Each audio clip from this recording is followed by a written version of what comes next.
بسم اللہ الرحمن الرحیم۔ السلام علیکم۔ کیپٹل ٹاک میں خوش آمدید۔ قرآن مجید میں ارشاد باری تعالیٰ ہے کلو نفس ذائقۃ الموت، اور ترجمہ اس کا یہ ہے کہ ہر جان موت کا مزہ چکھنے والی ہے۔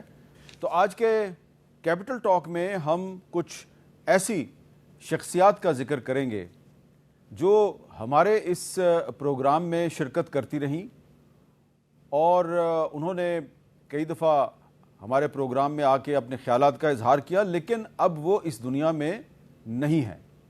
ہم نے بھی ایک دن اس دنیا سے چلے جانا ہے، لیکن جو ہم سے پہلے اس دنیا سے چلے گئے اور ہمارے پاس آ کے اس اسٹوڈیو میں وہ اچھی اچھی باتیں کرتے رہے، آج ہم ان کو یاد کریں گے اور سوچیں گے کہ وہ جب بھی ہمارے پاس آئے انہوں نے قومی اتحاد، یکجہتی کی بات کی، جمہوری اداروں کو مضبوط بنانے کی بات کی، آئین کی بالادستی کی بات کی، انسانی حقوق کے تحفظ کی بات کی، لیکن کیا اب جب وہ اس دنیا سے چلے گئے ہیں تو ہم ان کی کہی ہوئی باتوں پر عمل درآمد کر رہے ہیں؟ اور یہ شخصیات آج اس دنیا میں نہیں ہیں، لیکن آج ان شخصیات کی یادوں میں سے ہم آپ کو پاکستان کی تاریخ، جیو نیوز کی تاریخ اور آپ کا اور ہمارا جو مستقبل ہے اس کو تلاش کرنے کی کوشش کریں گے۔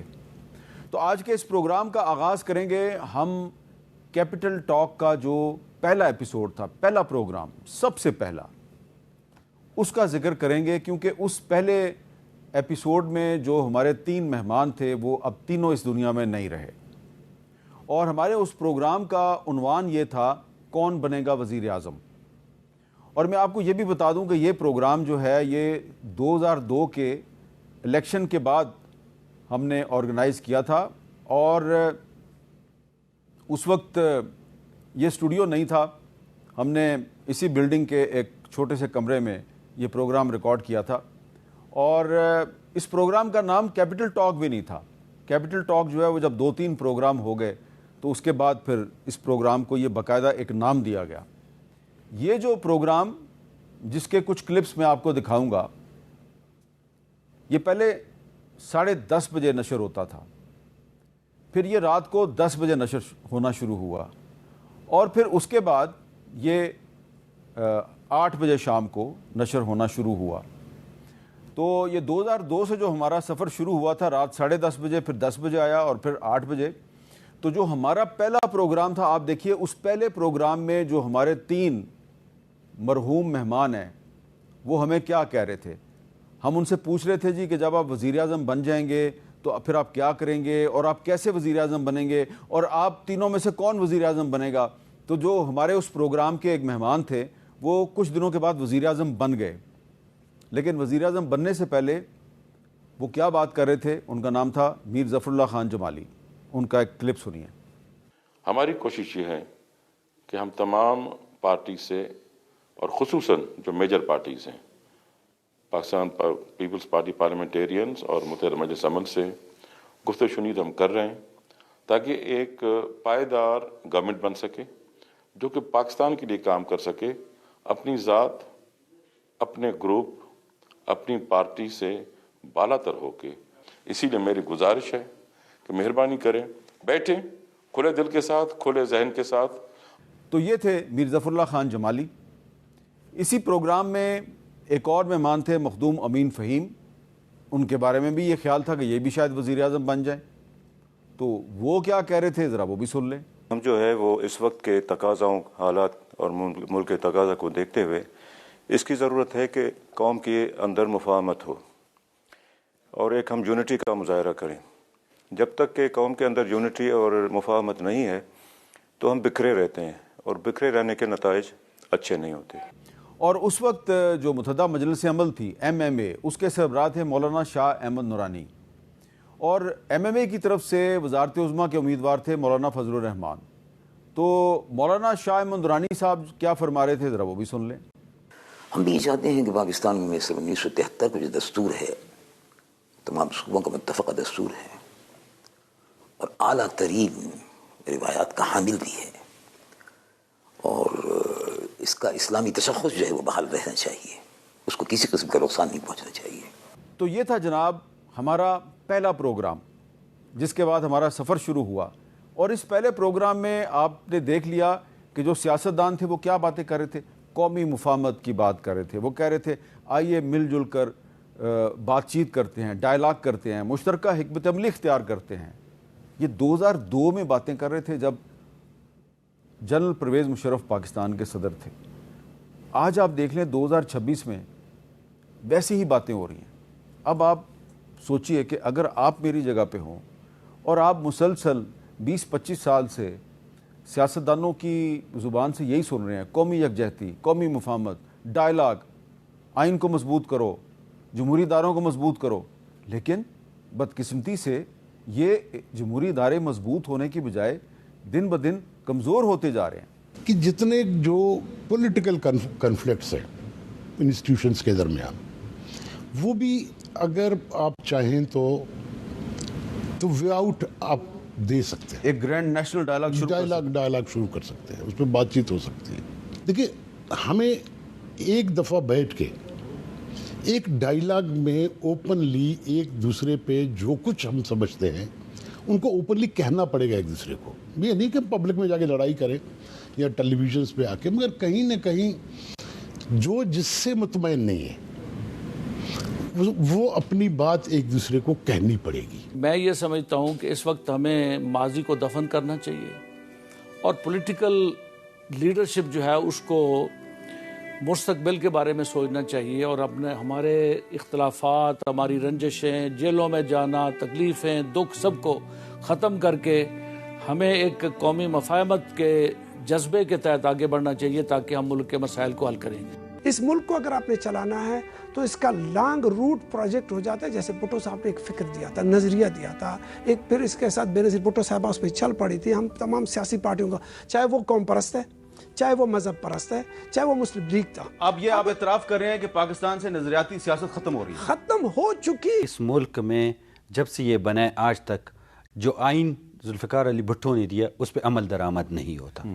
جب تک ہم آئین پہ خود اپنے اوپر، اپنی قوم پہ اور ہر ادارہ اس کو اپنے اوپر لاگو نہیں کرے گا اور اس کے نیچے اپنے ذمہ واری کو نہیں نبھائے گا تو ایسے بہت سے جلوس بھی نکلیں گے، بہت سے لوگوں کے ہاتھ میں اسلحہ بھی آئے گا اور ہر کوئی اپنی سوچ سے، اپنے خیال سے اس ملک کو چلانے کی ایک اختیارات استعمال کرے گا.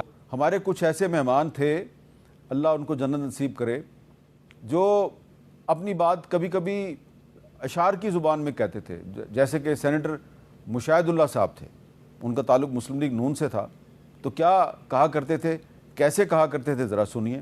رخ روشن کا روشن ایک پہلو بھی نہیں نکلا، جسے ہم چاند سمجھے تھے وہ جگنو بھی نہیں نکلا. ہو گئے دور راہ بر کیا کیا، چھن گئے ہائے ہم سفر کیا کیا. ادھر ایک حرف کے کشتنی، ادھر لاکھ عذر تھا گفتنی. جو کہا تو سن کے اڑا دیا، جو لکھا تو پڑھ کے مٹا دیا. ہم کریں کیا جائیں. پیپلز پارٹی کے ایک رہنما تھے سینیٹر اقبال حیدر، وزیر قانون بھی رہے. وہ بھی شاعری کی زبان میں سیاسی گفتگو کرتے تھے. ایک کلپ ان کا بھی سن لیں. آج ایسا نہیں ہونے دینا. اے میرے سوختہ جانو، میرے پیارے لوگوں، اب کے گر زلزلے آئے تو قیامت ہوگی.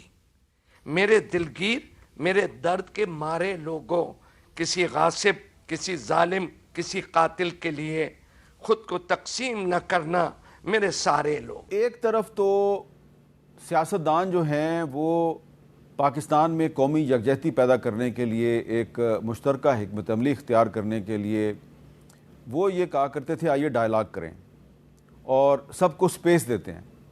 لیکن اس وقت جو صدر تھے جنرل پرویز مشرف، جن کے پاس تمام اختیارات تھے، تو جنرل پرویز مشرف صاحب جو ہیں وہ انہوں نے جلا وطن کر رکھا تھا محترمہ بے نظیر بھٹو اور نواز شریف. ان کے دور میں دونوں جلا وطن تھے. مجھے کئی مرتبہ جنرل پرویز مشرف کا انٹرویو کرنے کا موقع ملا. میں جب بھی ان کو ملتا تھا تو میں کہتا تھا کہ آپ اگر پاکستان میں پولیٹیکل سٹیبلٹی لانا چاہتے ہیں، اگر آپ پاکستان میں قومی یکجہتی پیدا کرنا چاہتے ہیں، تو جو ہمارے دو فارمر پرائم منسٹرز جلا وطن ہیں، پاکستان سے باہر بیٹھے ہوئے ہیں، آپ ان کو واپس کیوں نہیں آنے دیتے؟ تو وہ کیا کہتے تھے، میرا سوال بھی سن لیجئے.